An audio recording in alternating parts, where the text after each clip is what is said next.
ndak kerja yo lendi duwe oleh endi mangan. Loh, dadi oleh duwe karena kerja ta? Apa karena Gusti Allah? Yo oleh kerja sih. Kalau kita berpikirnya kekanak-kanakan, kita berpikir Allah itu akan memberinya seperti kapal jauh duit, maka turunlah uang dari atas langit. Pikir kekanak-kanakan itu akan terus hidup, terus tumbuh dalam diri kita tanpa kita sadari. Bukan pekerjaan yang memberikan kita uang, tapi Allah. Ketika kita tidak percaya, ketika kita tidak mendidik diri kita untuk percaya, tidak mendidik diri kita ke siapa yang harus kita percaya, maka kita akan terus terjebak selamanya di pikiran konyol kekanak-kanakan. Tanpa bekerja kita bisa loh dapat duit. Allah itu kul, jadi-jadilah. Makna dari jadi-jadilah itu luas, tidak punya dimensi waktu, tidak punya dimensi ruang, bebas di mana aja kapan saja. Sekarang sementara manusia karena itu makhluk ciptaan makanya dikasih akal terbatas, punya bobot, punya berat. Manusia tidak akan sampai kalau lo kok iso ketoleh duit tidak kerja.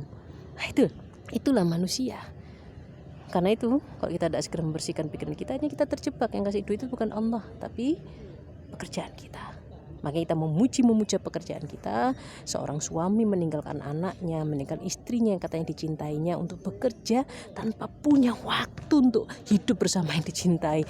Akhirnya kita kehilangan makna apa sebetulnya anak, apa sebetulnya istri itu. Itu juga seorang istri karena merasa harus membantu suaminya. Akhirnya anak-anak di rumah sendirian. Dan ketika anak-anak di rumah sendirian dicontohkan orang tuanya yang harus mencari duit dengan bekerja. Kalau tidak bekerja tidak dapat duit, anaknya mencontoh, aku kesepian, aku harus cari cara supaya sepiku tidak menjadi alat untuk membunuhku, aku harus cari cara. Kemudian orang tua pula juga begitu, mereka harus berusaha sungguh-sungguh, maka aku harus sungguh-sungguh juga dengan apa yang kuinginkan. Akhirnya kita semua merasa kosong.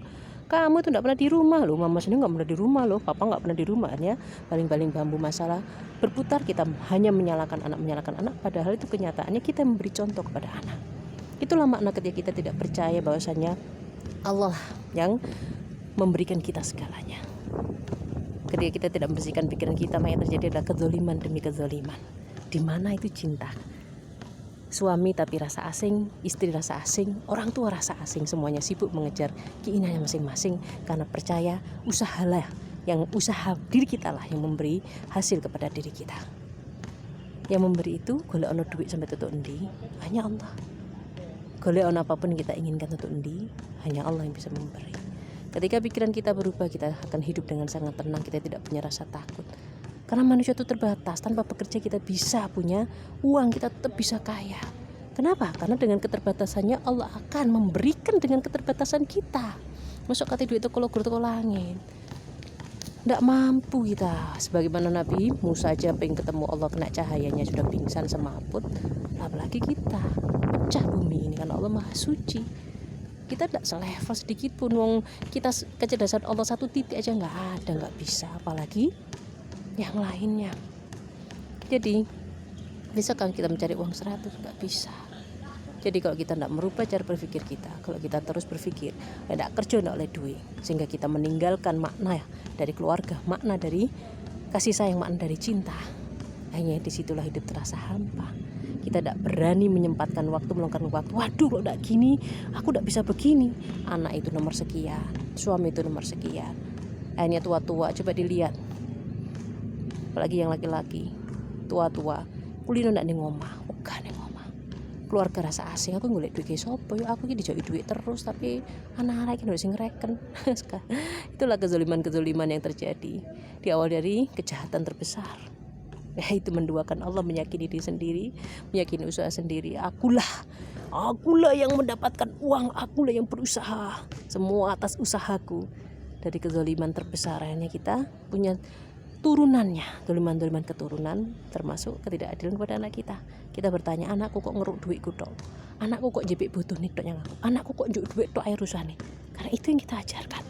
Aku keluar untuk kamu, aku keluar cari duit untuk siapa? Untuk kalian. Hubungan kita dengan anak kita adalah hubungan duit. Begitu juga hubungan dengan istri kita. Hanya yang beriman bertakwa kepada Allah, hanya yang berani memilih percaya kepada Allah. Meskipun harga kepercayaan itu mahal banget, kita akan dibanting ke kanan ke kiri. Tapi meskipun kita nggak percaya sama Allah, hidup kita tetap akan dibanting ke kanan kiri sama Allah. Kalau kita tidak memilih, maka kita akan sengsara sampai mati. tuwek-tuwek ning pinggir dalan, ngerokok sana sini, ngowo-ngowo, tuwek-tuwek ning jaba, lungguh tengok-tengok, tidak mampu megang Quran, tidak mampu berzikir pada Allah, tidak mampu menyambut masa tuanya. Akhirnya ngakali awake dhewe dengan apa? Pikun. Aduh, hidup itu terlalu berat deh. Aku terlalu takut dengan hidup ini. Aku pura-pura lupa aja deh. Mbus aku ndak gelem ngeleng ndak ruh aku iki apa. Seorang pengecut akan selamanya menjadi pengecut sampai akhir hidupnya. Gak heran ketika melihat bayangan malaikat maut girap-girap, ketakutan. Wah, aku takut apa aku ireng-ireng. Mati. Sebelum mati kita ketakutan, sebelum mati kita diserang ketakutan, sebelum mati kita terteror mati. Ya Allah. Selama hidup kita hanya sibuk meyakini semua adalah usaha kita sendiri. Semua adalah hasil kita sendiri. Lalu ketika mau mati kita juga masih dikejar-kejar oleh ketakutan. Aku mau mati merangkak ngonyang dia. Waya ketemu malaikat maut. Pasti ketemu. Dari awal sampai akhir kita tidak lebih daripada orang gagal memaknai tujuan penciptaan. Untuk apa kamu diciptakan? Untuk beribadah kepada Allah. Apa ibadah itu? Aku kasih ujian. Reaksimu hanya boleh ikhlas, syukur, sabar, tawakal. Tapi ternyata selama puluhan tahun kita dihidupkan, kita tidak mampu. Sungguh sebagai kehidupan dikatakan sia-sia. Mari kita berlindung kepada Allah dari kesia-siaan.